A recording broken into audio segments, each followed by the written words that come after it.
the most awarded scholarships for international students in the USA. The Fulbright program stands out, offering around 4,000 scholarships annually for students to study, research, or teach across 160 countries.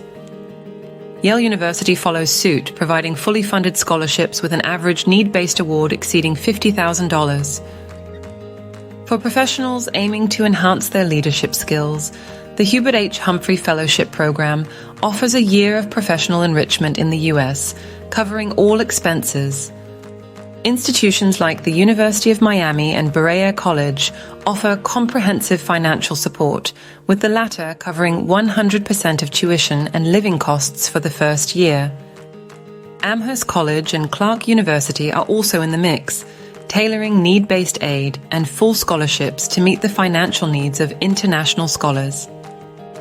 Beyond university-specific awards, there are general scholarships targeting niche groups, such as the Empower Women in STEM Scholarship and the OAS Academic Scholarships for students from OAS member states.